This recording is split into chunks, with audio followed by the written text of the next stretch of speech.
Praise the Lord, isang mapagpalang gabi sa inyo mga kapatid at sa pangalan muli ng ating Diyos sa buhay, tayo po ay sama-samang magpupuri sa ating Panginoon. Hallelujah!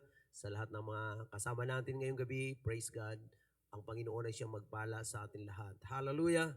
At pasimulan po natin ang gawain ito sa pamagitan ng ating pong awitin. Praise the Lord! Lord, I lift your name on high. Hallelujah! And let us magnify the name of the Lord as we sing this song. Hallelujah. Ibigay natin ang parangal at papuri sa ating Diyos sa buhay. Hallelujah. Praise the name of Jesus. Praise the name of the Lord. Hallelujah. Lord, I lift your name on high. Lord, I love to sing your praises. Hallelujah. Pinupuri ka namin, Panginoon. So glad you were. Hallelujah. Tinataas namin ang iyong pangalan. Hallelujah.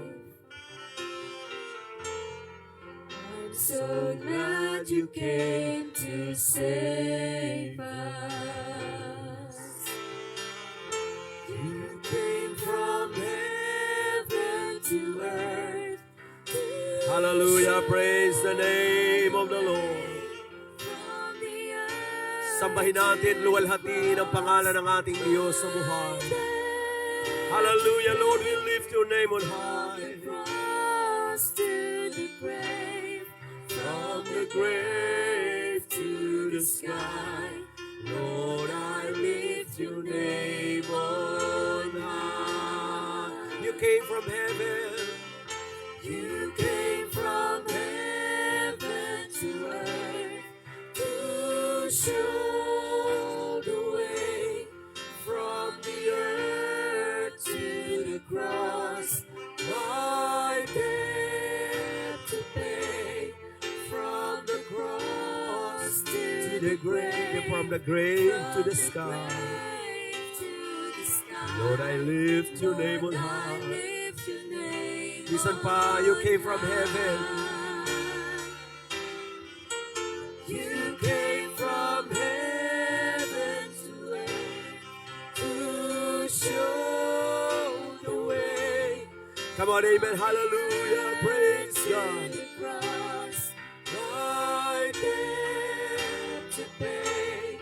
From the cross To the grave, from the grave to the sky, Lord, I lift your name on high. Lord, I lift your name on high. Praise the Lord, Lift hallelujah. your name. Hallelujah, praise the name of Jesus. Hallelujah. Purihin ka, Panginoon. Tayo po ay manalangin sa ating Diyos sa buhay. Mapagpalang Ama, kami ay lumalapit sa iyo ngayong gabi. Sa iyong dakilang trono kami ay nagpapakumbaba. Kinikilala namin ang iyong kadakilaan, ang iyong kapangyarihan. O Diyos, minsan pa, nagpapasalamat kami, O God, na kami ay minsan pa ay mayroong privilege na makapaglingkod sa iyo sa buhay at lakas sa patuloy na iyong pinagkakalob sa amin at sa pagkakataon na minsan pa ngayong gabi ikaw ay aming mapaglingkuran. Pagpalain mo, Diyos, ang gawain ito at patnubayan mo ang lahat ng aming mga nakakasama. Ikaw ang siyang kumilos at mangusap minsan pa sa amin.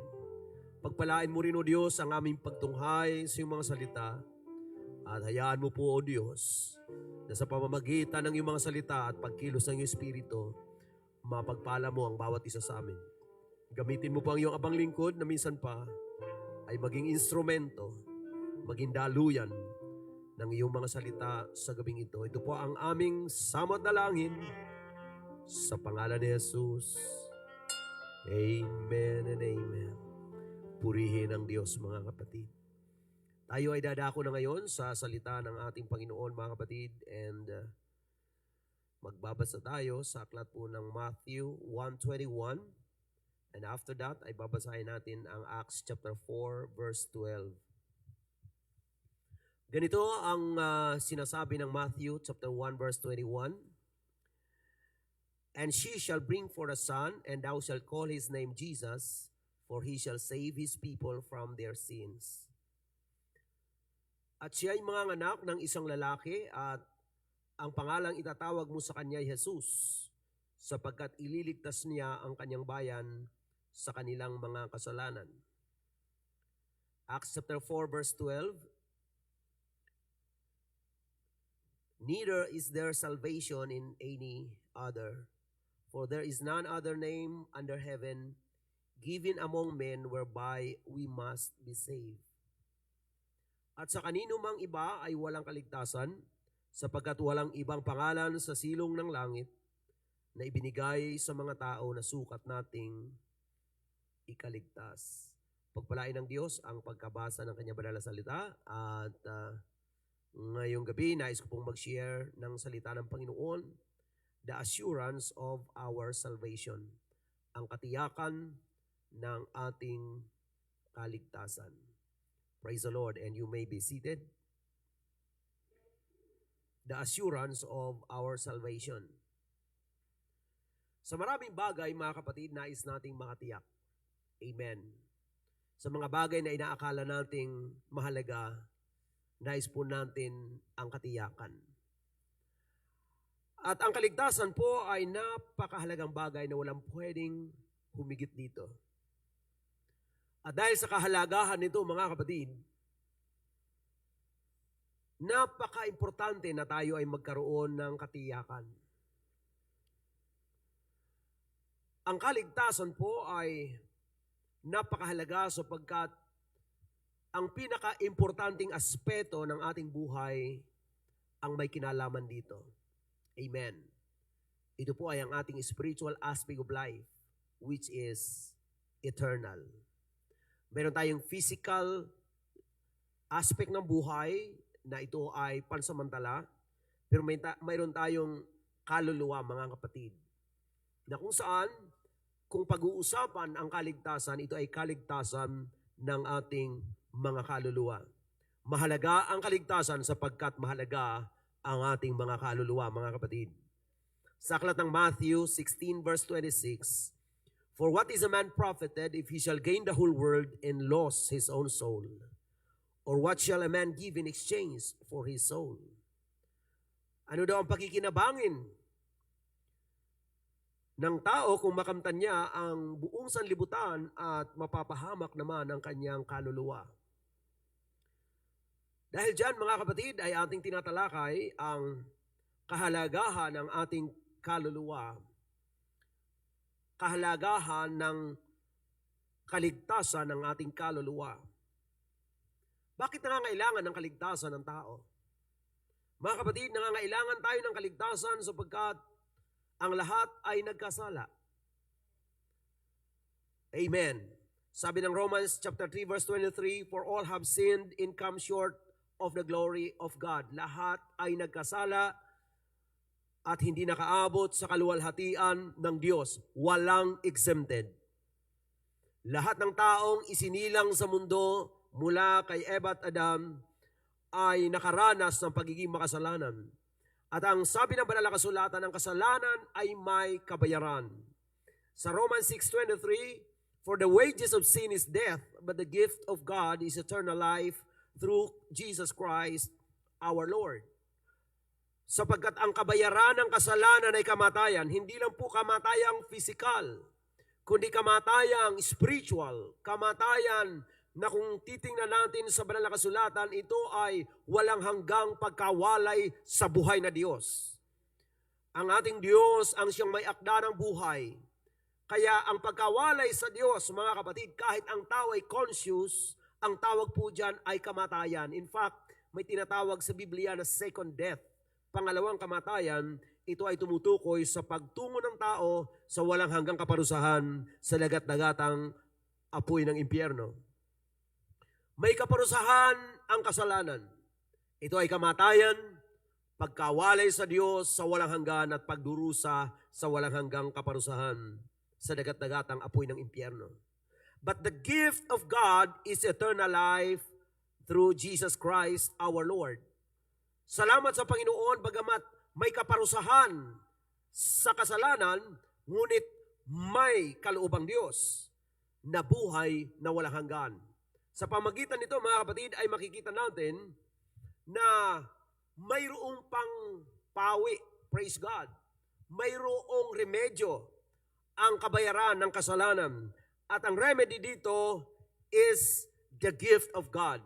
Amen. Ito ay ang regalo ng Diyos, mga kapatid, na buhay na walang hanggan. At dito ay makita natin, mga kapatid, praise God, na sa pamagitan ng biyaya, pag-ibig ng ating Panginoon ang Diyos, mga kapatid, alam natin siya ay Diyos, nagkatawang tao, siya ay nagdusa, siya ay namatay, upang tayo ay magkaroon ng kaligtasan. Sa pamagitan ng kanyang pagdurusa, siya po ay nakagawa ng pagkakaloob ng buhay na walang hanggan. Sa pamagitan ng kanyang kamatayan, na ipagkaloob niya sa atin ang buhay na walang hanggan. Kinuha niya ang ating kalagayan, mga kapatid, praise God, at ibinigay niya sa atin ang kanyang buhay. Sa pagliligtas, kinukuha ng Panginoon ang buhay ng makasalanan. Ang ibig sabihin, inaako ng Panginoon at ibinibigay niya ang kanyang buhay na makatwiran upang tayong mga makasalanan ay hindi na magdanas ng kaparusahang walang hanggan. Tatandaan po natin, mga kapatid, na ang tao po ay mayroong walang hanggang patutunguhan. At ang sabi ng banal na kasulatan, Matthew 25:46, "And these shall go away into everlasting punishment, but the righteous into life eternal." Mayroong mga pupunta sa everlasting punishment. Amen. Alin sila o sino sila? Ito yung mga makasalanan, ito yung mga taong hindi tumanggap ng kaligtasan. Pero ang mga taong tumanggap ng katuwiran ng Panginoon, mga kapatid, but the righteous into life eternal. So mayroong dalawang destiny. Everlasting punishment and life eternal.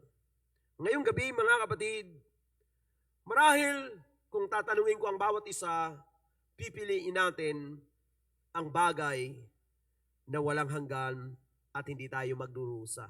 Ito po ang life eternal. Napakagandang bagay po yan, mga kapatid. At salamat sa Diyos sapagkat yung hinahangad natin na tayo po ay magkaroon ng kaligtasan, ang Panginoon po talaga ang siyang nag-provide ng salvation. And salvation can only be found in Jesus Christ. Kay Kristo lamang po natin matatagpuan ang kaligtasan. Napag-uusapan po natin ang katiyakan ng ating kaligtasan. At ang bawat tao na nais makatiyak ng kanilang kaligtasan, kailangan makatiyak sila na ang kanilang tagapagligtas ang siyang tunay na tagapagligtas. Sapagkat wala po tayong katiyakan ng kaligtasan kung hindi natin natitiyak na tagapagligtas ang ating pong pinagkatiwalaan. Sa bagay na yan ay sinabi ng Matthew 1:21, "And she shall bring forth a son, and thou shalt call his name Jesus, for he shall save his people from their sins." At siya'y manganganak, tinutukoy po dito si Mary, mga kapatid, ng isang batang lalaki at tatawagin mo ang kanyang pangalang Jesus sapagkat ililigtas niya ang kanyang bayan mula sa kanilang mga kasalanan. Ang pangalang Jesus, mga kapatid, ay pinagkaloob upang maging tagapagligtas. At maaaring mag-isip ang iba na baka naman may iba pang kaligtasan sa iba. O maaaring may kaligtasan na pwedeng matanggap maliban kay Jesus. Ngunit ang sabi po ng Acts chapter 4 verse 12, "Neither is there salvation in any other, for there is none other name under heaven given among men whereby we must be saved." Mga kapatid, sa kanino mang iba ay walang kaligtasan. Sapagkat, mga kapatid, walang ibang pangalan sa silong ng langit na ibinigay sa mga tao na sukat nating ikaligtas. Ang ibig sabihin, mga kapatid, ang kaligtasan ay na kay Kristo lamang. Sa lahat ng naghahangad at nais makatiyak ng kaligtasan, no other name but the name of Jesus Christ. Hallelujah. Walang ibang pangalan na maaaring magligtas. ang pangalan lamang ng ating Panginoon Jesucristo. Walang ibang pangalan sa silong ng langit na sukat nating ikaligtas. Kaya nga, mga kapatid at mga kaibigan, ang pangalang Jesus, ang Panginoong Jesucristo, ang tanging nag-iisang pangalan na nagbibigay sa atin ng kaligtasan. Huwag na po tayong maghanap sa iba, sapagkat maliban kay Jesus, walang ibang tunay na tagapagligtas. At dahil siya ang tunay na tagapagligtas, ang kanyang ipinagkakaloob ay tunay na kaligtasan. At dahil diyan, mga kapatid, magkakaroon tayo ng katiyakan ng ating mga kaligtasan kay Kristo Jesus. Ang kaligtasan po ay hindi plano ng tao. Kaya nga po hindi tayo kumukuha ng pananaw sa mga tao kung paano maliligtas. But salvation is God's plan. Amen. And it cannot be obtained by human speculation. Hindi po pwedeng magkaroon lang tayo ng mga palagay, mga kapatid. Hindi pwedeng gagawa ang tao ng kanyang theory at panghawakan bilang katiyakan ng kanyang kaligtasan. Hindi po. May paraan ang Panginoon at itinuturo tayo kung saan natin makikita, praise God, ang mga hakbang ng kaligtasan.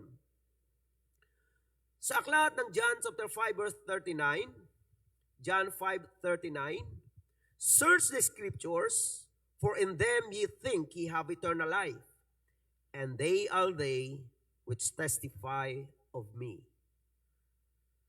Suriin daw, mga kapatid, saliksikin ang mga kasulatan. Sapagkat sa mga kasulatan ay mayroon tayong buhay na walang hanggan. At ang mga kasulatan ang siyang nagpapatutuo tungkol sa ating Panginoong Jesucristo. Inuulit ko po, ang ating Panginoong Jesucristo, ang tanging tagapagligtas, at ang nagpapatutuo tungkol sa kanyang pagliligtas ay ang banal na kasulatan. Sinasabi po ng Ecclesiastes chapter 12 verse 10, the preacher sought to find out acceptable words, and that which was written was upright, even words of truth. Humanap ang mga ngaral ng mga nakalulugod na salita at nang nasusulat na matuwid na mga salita ng katotohanan. Dito po, praise God, ang mga ngaral ay dapat maghanap ng nasusulat. Amen. Nakalulugod na salita, nasusulat na matuwid na mga salita ng katotohanan. At dito tayo makakatiyak, mga kapatid. Kung alam natin na ang ating pinangahawakan ay hindi galing sa kung kanino man, kundi mismo sa ating Panginoon at sa kanyang mga salita, nagkakaroon po tayo ng assurance. Mayroon tayong katiyakan. At alam nyo ba, panatag tayo kapag tayo nakakatiyak. Sa banal na kasulatan ay mayroon pong nagtanong tungkol sa kaligtasan. Dito po sa aklat ng Acts 16 verse 30, babasahin natin hanggang 34. And brought them out and said, sirs, what must I do to be saved? And they said, believe on the Lord Jesus Christ, and thou shalt be saved in thy house. And they spake unto him the word of the Lord into all that were in the house. And he took them the same hour of the night, and washed their stripes, and was baptized, he and all his straightway. Verse 34, and when he had brought them into his house, he set meat before them, and rejoiced, believing in God with all his house.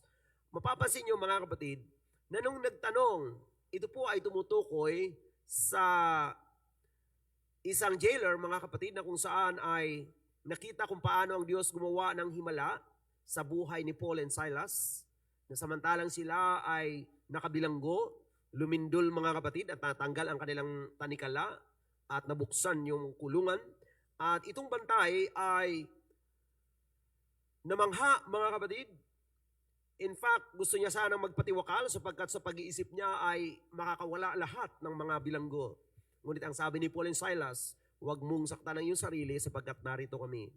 At nagtanong, mga kapatid, ang lalaking ito, mga Ginoo, ano ang aking gagawin?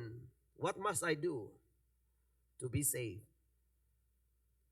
Ano ang aking gagawin upang maligtas? Ang tanong na ito, mga kapatid, ay tanong na mahalaga. Hindi lang sa panahon na yon, kundi sa panahon din natin ngayon. Sapagkat ang kaligtasan ay hindi po, mga kapatid ko, nalilipasan ng panahon. Ang ibig sabihin, walang panahon na ang tao ay hindi nangangailangan ng kaligtasan. Kung nung unang panahon ay introduce ang salvation, ay lumapit ang mga tao upang maligtas. Sa panahong ito, mga kapatid, ang tao the same pa rin. Ganun pa rin. Kung nung araw ang mga tao ay makasalanan, ngayon mga kapatid, ang tao ay ganun pa rin. Kung nung araw ang tao ay namumuhay na hiwalay sa Panginoon, sa ngayon ang mga tao na hindi pa lumalapit sa Diyos ay sadyang nawawalay sa ating Panginoon. Kaya kailangan ang kaligtasan. Ang tanong, what must I do to be saved? Ano ang kailangan kong gawin upang maligtas? Ang sagot ng mga mananampalataya ni Paul and Silas, sumagot sila mga kapatid at ang sabi, believe on the Lord Jesus Christ and thou shalt be saved in thy house. Sumampalataya ka sa Panginoon Jesucristo at maliligtas ka pati ang iyong sambahayan. Alam po natin na ang paglapit sa Diyos ay nagpapasimula sa pananampalataya. At ang pananampalataya ang siyang nagdadala sa atin sa mga hakbang tungo sa pagtalima sa Panginoon. Mayroon pong proseso na nangyari sa tagpong ito. At ang sabi ng verse 32, and they spake unto him the word of the Lord, and to all that were in his house. So sinalita nila sa kanya ang salita ng Panginoon at maging sa lahat ng mga kasama sa sambahayan. Mapapansin nyo nung sinabi ni Paul and Silas na sumampalataya sa Panginoon, mga kapatid, ang pagsampalataya ay mayroon dapat pinagbabasihan. Faith comes by hearing and hearing by the word of God. Ang pananampalataya ay nagmumula sa pakikinig ng salita ng Diyos. Kaya nga po ang proseso na ginawa, sinalita sa kanya ang salita ng Diyos at maging sa lahat ng nasa sambahayan. At ano nangyari? Sa verse 33, and he took them the same hour of the night and washed their stripes and was baptized, he and all his straightway. Lahat sila nabautismuhan. Anong sinabi, mga kapatid, ni Paul and Silas nung salitain nila ang salita ng Panginoon? Ako'y naniniwala na ang salita ng Diyos sa kanilang sinabi ay hindi malayo sa tanong. Amen. Ang tanong ay, what must I do to be saved? Ano ang kailangan kong gawin upang maligtas? Kapag ganyan ang katanungan, yan ang pinakamahalagang tanong at kailangang sagutin. At maaaring ngayong gabi ay meron din tayong mga kaibigan na mayroong ganyang uri ng katanungan. Maaaring hindi man verbally, ngunit sa iyong kaisipan ay mayroong kang tanong, anong gagawin ko para maligtas? Ang gawain ito ngayong gabi ay pinaintulot ng Panginoon upang iyong mapakinggan, minamahal naming kaibigan, sapagkat ang iyong katanungan marahil ay hindi mo nakukuhanan ng sagot. Ngunit ngayong gabi, ang sagot ay wala sa tao. Ang sagot ay nasa salita ng Diyos. Amen. Anong sinabi, mga kapatid, ng salita ng Panginoon? Hallelujah. Sa aklat ng Juan, sinabi ng ating Panginoong Hesukristo, sinabi ito kay Nicodemus, mga kapatid, sa verse 3 ng John chapter 3. Jesus answered and said unto him, verily, verily, I say unto thee, except a man be born again, he cannot see the kingdom of God.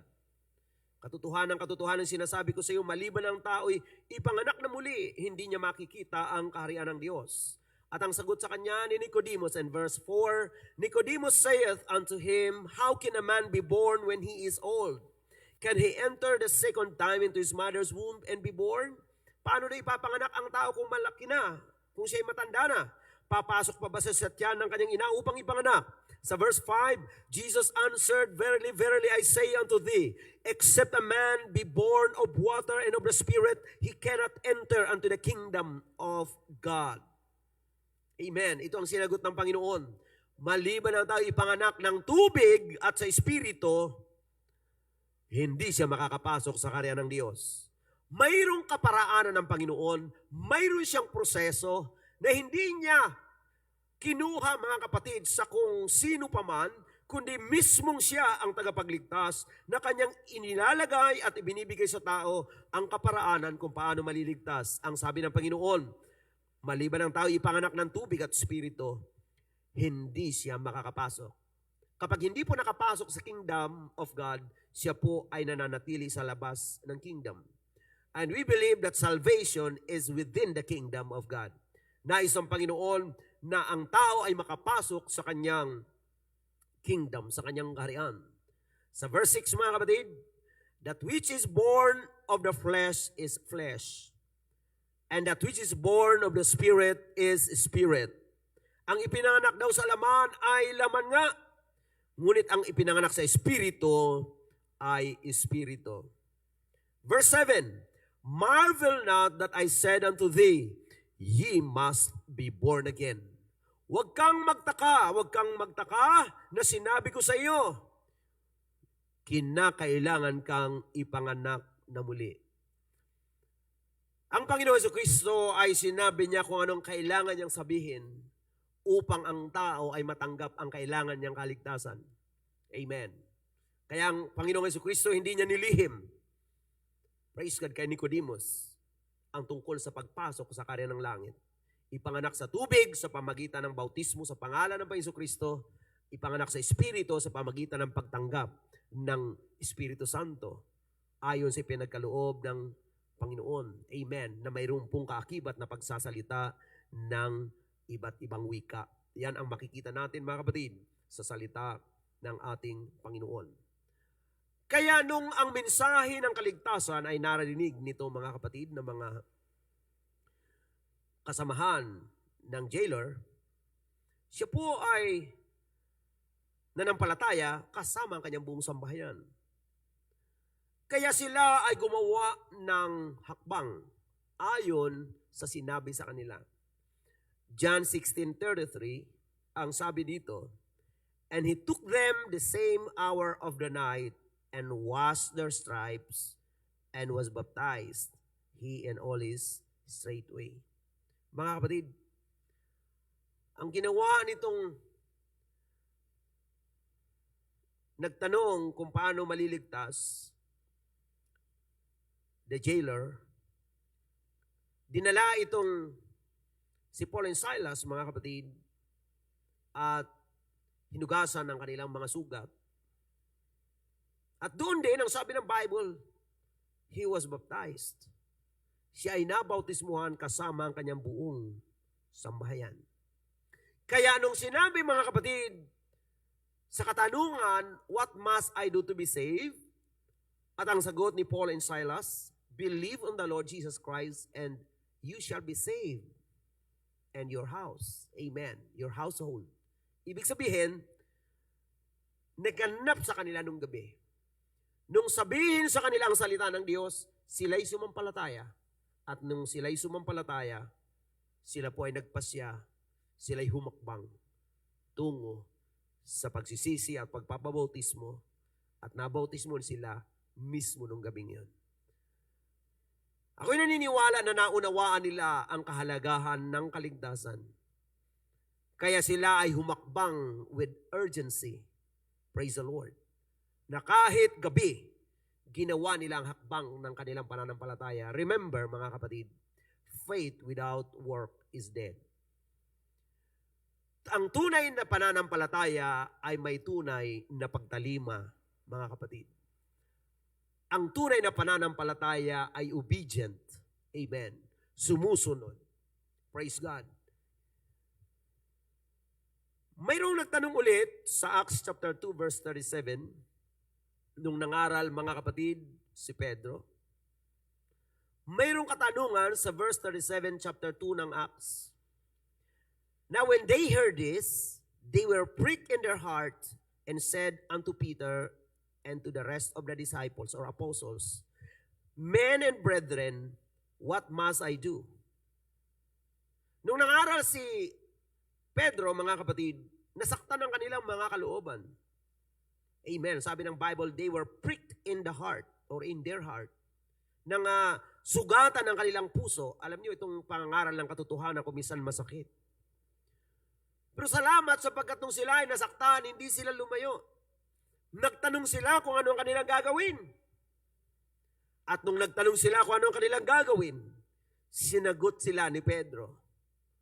Sa verse 38, Then Peter said unto them, Repent and be baptized every one of you in the name of Jesus Christ for the remission of sins, and you shall receive the gift of the Holy Ghost. Ibinigay ni Pedro, mga kapatid, ang kaparaanan, kumbaga, yung mga susi ng pagpasok ng karyan ng langit. Repentance, baptism in Jesus' name for the remission of sins, and receiving the Holy Ghost. Amen. Magsisi, magpabautismo sa pangalan ni Jesucristo sa ikapagpapatawad ng kasalanan at tatanggapin ang kaloob ng Espiritu Santo. Binigkas dito ni Peter, mga kapatid, ang tunay na mga susi ng karyan ng langit. Kung maalala nyo, sabi ng Panginoon, ibibigay ko sa iyo ang mga susi ng karyan ng langit.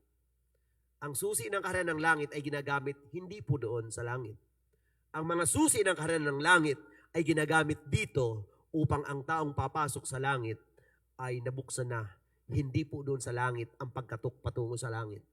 Amen. Ang pagpasok sa kalangitan ay nabubuksan ng kaligtasan dito pa lang sa lupa. Kaya napakahalaga niyan, mga kapatid. At dito po sa Hebrews chapter 5 verse 9,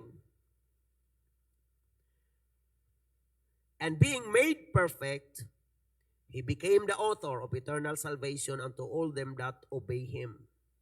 At nang siya ay mapaging sakdal, ay siya ang gumagawa o gumawa ng walang hanggang kaligtasan ng lahat ng mga nagsisitalima sa Kanya. Pansinin natin, mga kapatid, na siya ang gumawa ng walang hanggang kaligtasan ng lahat ng mga nagsisitalima sa Kanya. Ang ibig sabihin, kung ang Panginoon ay gumawa na ng paraan upang ang tao ay maligtas, mahalaga sa Diyos ang pagtalima ng mga tao. Ang Panginoon ang tunay na rescuer. Kung pag-uusapan natin ang kaligtasan ng ating mga kaluluwa, ngunit ang bawat nire-rescue ay dapat makipag-cooperate sa nagre-rescue. Ang Panginoon, siya ang ating tagapagligtas. At ang bawat nagnanais ng kaligtasan ay dapat makipag-cooperate sa ating tagapagligtas. At mahalaga, mga kapatid, na ang ating pananampalataya, praise God, ay maitugma natin sa kung anong sinasabi ng Biblia. Anong sinasabi ng salita ng Panginoon. Sapagkat maaaring may mga taong matutuksong mag-isip o mag-speculate o kaya mag-formulate ng kaparaanan ng kaligtasan ayon sa kanilang sariling kaisipan. Ngunit mga kapatid, ang kaisipan ng kaligtasan ay hindi galing sa atin. Hindi ito hinihingi ng Diyos sa atin. Hindi ang Panginoon humihingi ng suggestion kung paano natin gustong maligtas. Ang Panginoon ay nagbibigay ng instruction kung paano tayo dapat maliligtas. At dahil dyan, mahalaga ang ating pagtalima na ang Panginoon ang siyang naging may akda ng walang hanggang kaligtasan sa mga tumatalima sa Kanya. Ang ibig sabihin po, malabo na makamtan ang kaligtasan kung walang pagtalima sa ating Panginoon. May paraan ang Diyos kung paano tayo maliligtas. Nung magtanong ang makasalanan kung paano maliligtas, mga kapatid, sinagot ng malinaw. Sumampalataya ka sa Panginoon. Ang pagsampalataya sa Panginoon, ang tunay na sa pagsampalataya sa Panginoon ay humahantong sa pagtalima sa Panginoon. Amen. Iyan ang tunay na pananampalataya because faith without work is dead. Mahalaga, mga mananampalataya, tayo nakapagpasimula maglingkod sa Diyos. Amen. Nakilala ang Panginoon, marami nang tumanggap kay Kristo, nagsisi, nabautismuhan sa pangalan ni Jesus, tinanggap ang Espiritu Santo. Amen. Napuspos ng Holy Ghost. Ngunit alam niyo po ba, na mayroon pong mahalagang dapat gawin ang mga taong nakakilala na sa Panginoon. Ito po ay ang manatili sa Panginoon. Abiding in the Lord. Praise God. Hallelujah. Sinabi ng John chapter 15 verse 4, babasahin natin hanggang 6 mga kapatid. At babasahin natin sa wikang Tagalog.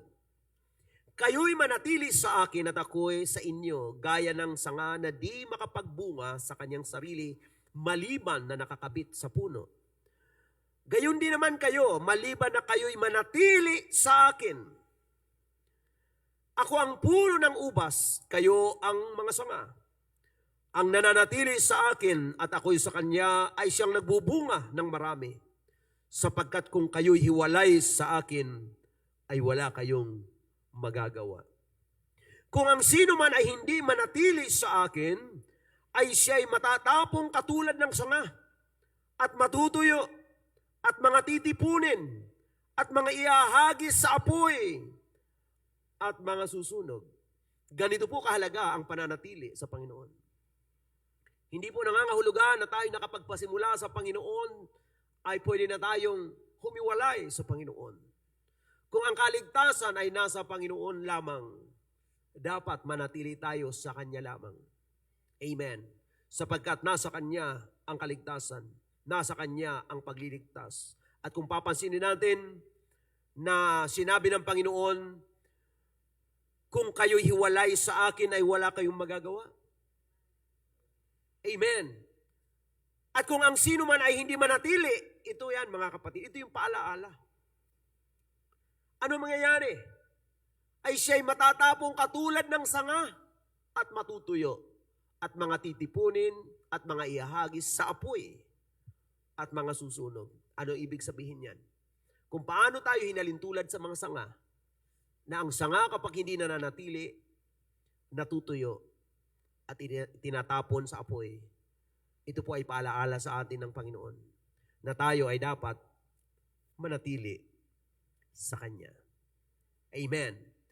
Mayroong actually pagsisikap na ginagawa si Apostle Paul na matapos siyang makilala ang Panginoon ay mayroon siyang ginagawang pagsupil sa kanyang sarili sa pananatili sa Panginoon sapagkat mayroon siyang nakitang posibilidad. Basahin natin ito sa 1 Corinthians 9:27. Ngunit hinahampas ko ang aking katawan at aking sinusupil.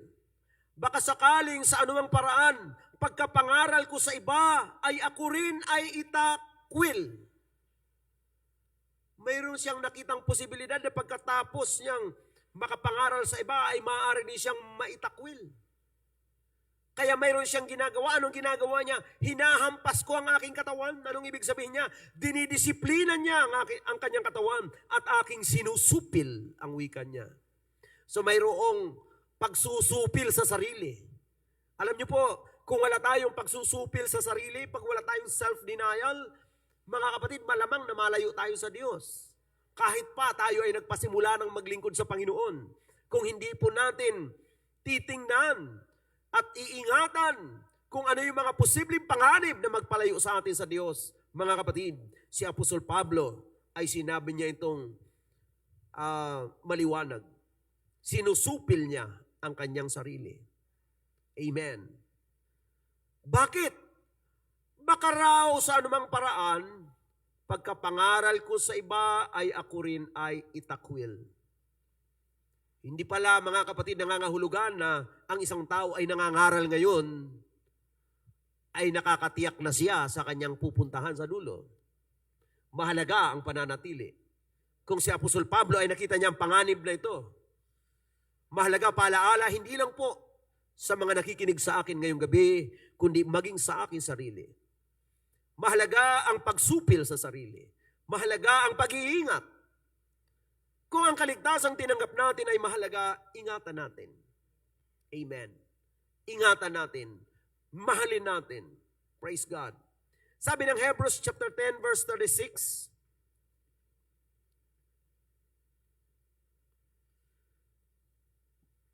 basahin natin hanggang 39. Sapagkat kayo'y nangangailangan ng pagtitiis upang kung inyong magawa ang kalooban ng Diyos ay magsitanggap kayo ng pangako. Pansinin niyo itong talatang to. Nangangailangan daw mga kapatid ng pagtitiis. upang inyong magawa ang kalooban ng Diyos. Ang tao, mga kapatid, kapag walang patience, walang pagtitiis, mahihirapang magawa ang kalooban ng Diyos. Hindi po kumo tayo'y naniwala sa Panginoon, automatic, madali na nating magawa ang kalooban ng Panginoon. Ang sabi ng Biblia, kayo'y nangangailangan ng pagtitiis upang kung inyong magawa ang kalooban ng Diyos, ay magsitanggap kayo ng pangako. Napakagandang pangako ng Diyos, mga kapatid. Kaya mayroon tayong mga pagtitiis na ginagawa, na dinadaanan. At mahalaga ito. Praise God. In fact, yung mga trials natin, ang sabi ng Biblia, the trial of your faith worketh patience. Amen. And let patience have a perfect work, that you may be perfect and entire, wanting nothing. Ibig sabihin, ito yung mga proseso pinapahintulot ng Panginoon upang tayo ay hindi lang maging matatag, kundi manatili. Amen. Mahirap din kasing manatili kung hindi maging matatag. Amen. Kaya bilang mananampalataya, dumadaan tayo ng trials, may purpose ang Panginoon. Sa verse 37, sapagkat sa madaling panahon, siyang pumaparito ay darating at hindi magluluwat. Yan. Alam na natin yan, mga kapatid. Praise God. Na siyang pumaparito ay darating at hindi magluluwat. We know that Jesus Christ is coming soon. Verse 38, pansinin nyo to. Ngunit ang aking lingkod na matuwid ay mabubuhay sa pananampalataya. At kung siya ay umurong, ay hindi kalulugdan ng aking kaluluwa. Ito yung danger.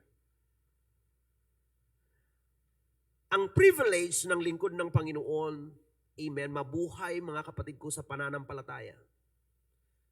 Ngunit ang aking lingkod na matuwid ay mabubuhay sa pananampalataya, living by faith.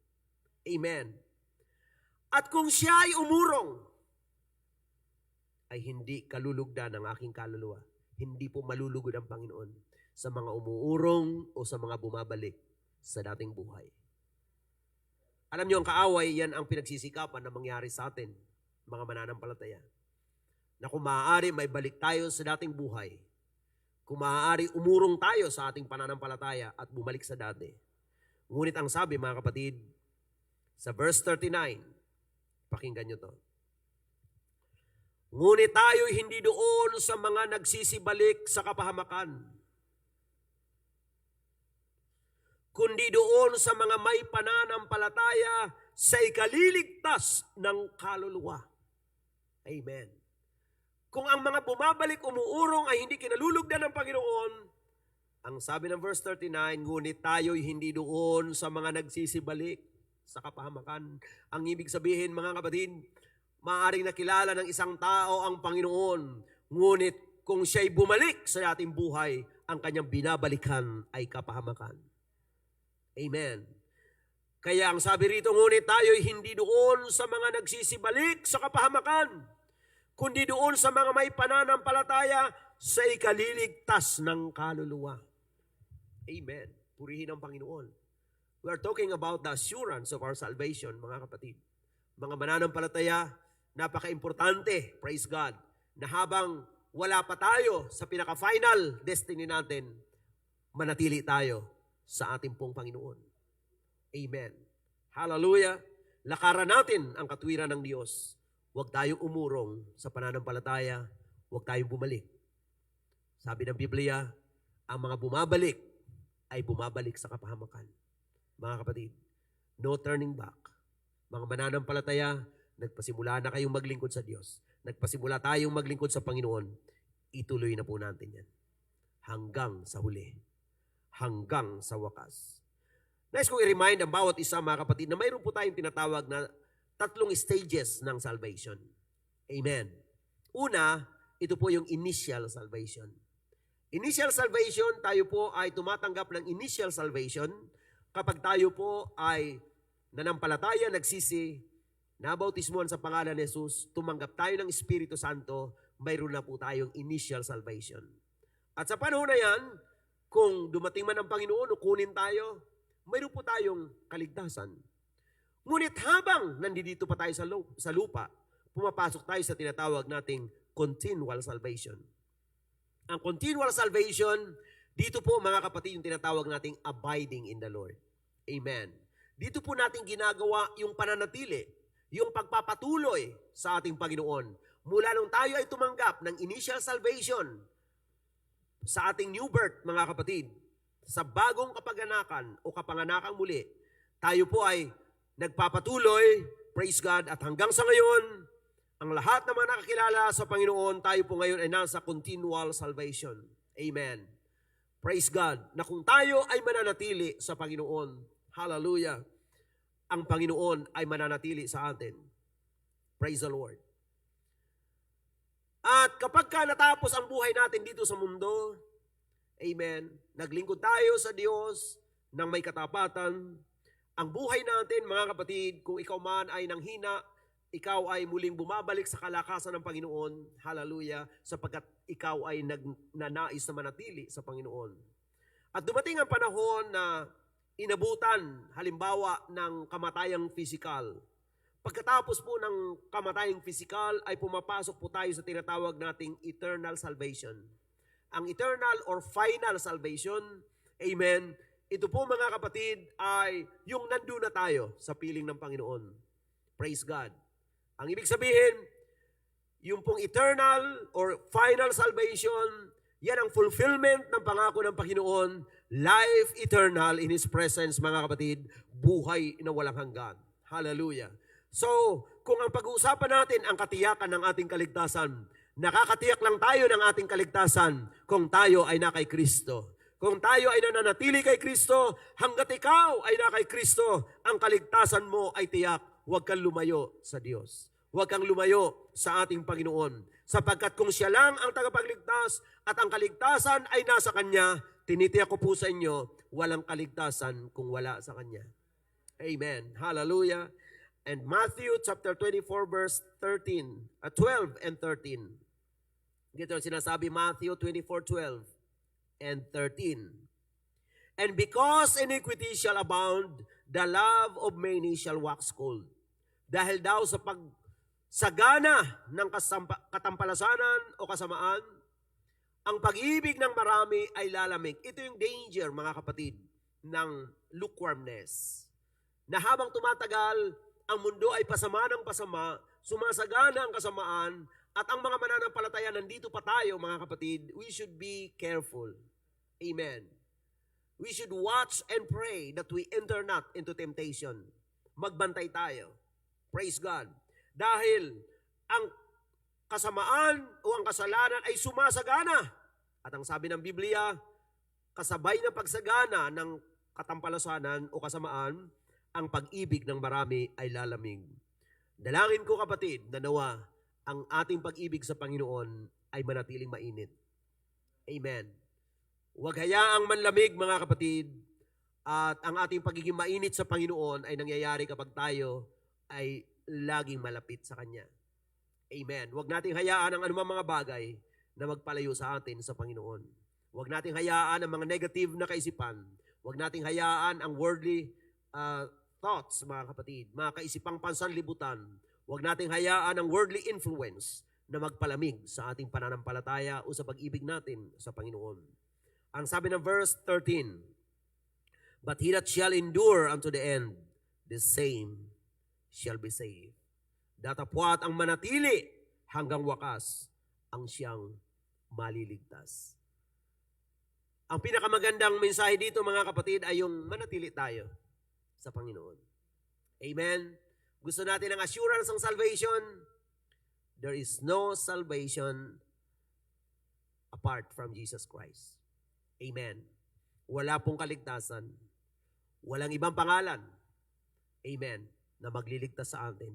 Manatili tayo sa pangalan na yan. Manatili tayo sa ating Panginoon Kristo. Manatili tayo na naglilingkod sa Diyos, tumatalima sa Panginoon. Hallelujah. At kung tayo'y mananatili sa Kanya, mananatili siya sa atin. Amen. At sa Kanyang pagbabalik, hallelujah, walang hanggang pagsasama at ang Panginoon sa buhay na walang hanggan. Purihin ang Diyos sa buhay at sa gabing ito, nais kong anyayahan ang bawat isa na tayo tatayo, mga kapatid. Praise God. Hallelujah. Samantalang tayo magbubulay sa Panginoon, hallelujah, pagbulayan natin ang ating Panginoon Jesucristo and no other name but the name of Jesus. Amen. Sa Kanya may katiyakan tayo. Sa Kanya may kaligtasan tayo. Kung mayroong mananampalataya na nanghihina ngayong gabi, kay Jesus may kalakasan tayo. Ang pangalan na yan, mga kapatid, ay nagbibigay sa atin ng kalakasan. Kung may nakaranas na malayo sa Panginoon, hallelujah, mayroong restoration sa pangalan ng ating Panginoon. May kapatawaran sa pangalan ng Panginoon Jesucristo. Hallelujah, praise God. Samantalang tayo lumalapit sa Panginoon, sambahin natin ang pangalan ni Jesus. Yes, in the name of Jesus.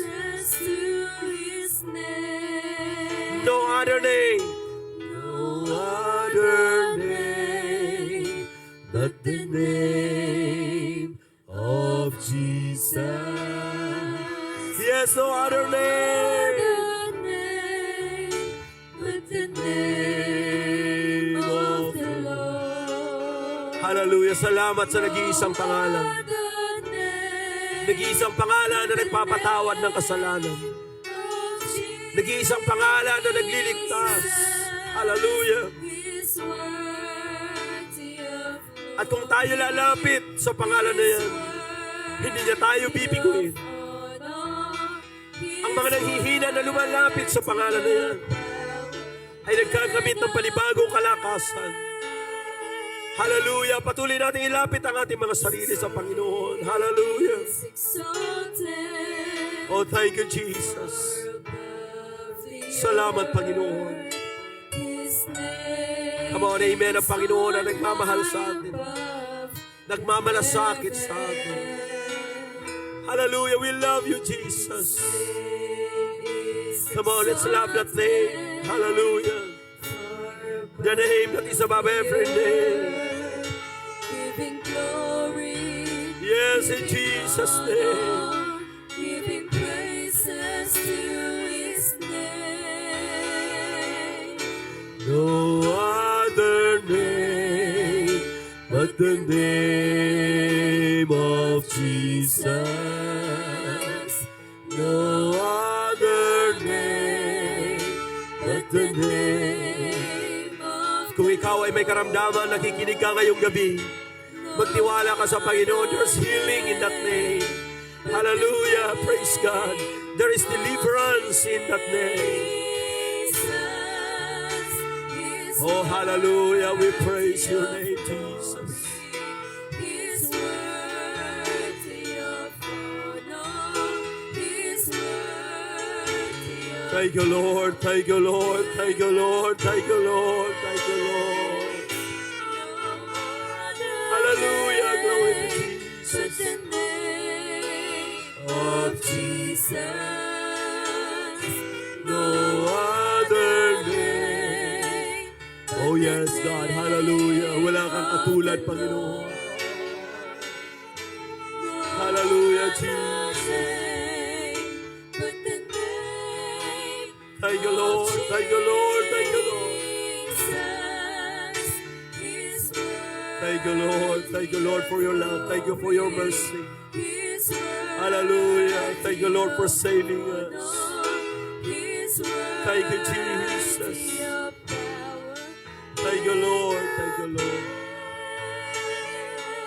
Napakabuti mo, Panginoon. Hallelujah. Praise the name of the Lord. Kayo po ay manalangin sa dakilang Diyos. Mapagpalang Ama, maraming salamat po sa iyong mga salita. Salamat sa mga katotohanan na ipinapahayag ng iyong salita. Salamat, Panginoon, dahil mula sa iyong mga salita na ipapahayag sa amin ang tunay na tagapagligtas, ang tunay na kaligtasan, ang tunay na daan, Panginoon, patungo sa buhay na walang hanggan. Panginoong Diyos, maraming salamat. Tunay na wala kang katulad. Panginoon, nawa ang mga salita mo na aming napakinggan sa gabing ito, manatili sa aming mga puso. At sa mga kaibigan namin, Panginoon, na nangangailangan ng kaligtasan, nawa ang pangangaral ng kanilang napakinggan ay maging daan, O Diyos, magbigay linaw sa kung anong kailangan ng tao upang ang tao ay maligtas. Maraming salamat, Panginoon, sapagkat hindi mo nililihim ang katotohanan. Ito'y pinapahayag sa pamagitan ng iyong mga salita. Pagpalain mo, dakilang Diyos, ang lahat naman na kasama namin sa gawain ito, maging ang lahat ng kasama namin online. Ikaw pa patuloy na umabot at magpala sa aming lahat.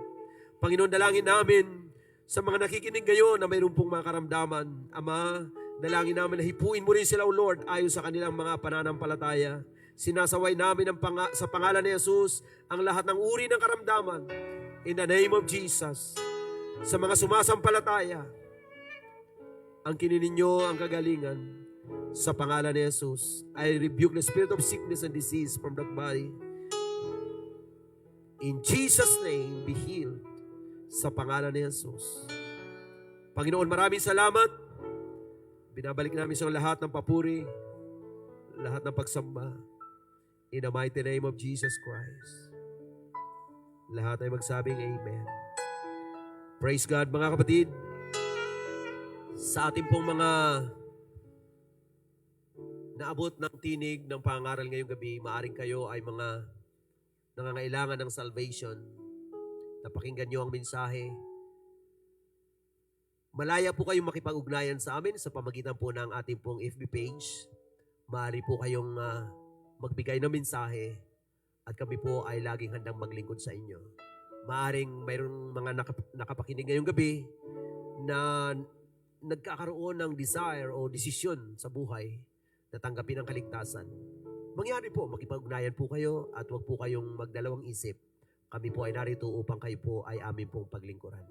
Maraming salamat at minsan pa maraming salamat sa panahon na inyong ginugol sa gabing ito at pagpalain po tayong lahat ng ating Panginoon. Thank you so much and God bless us all.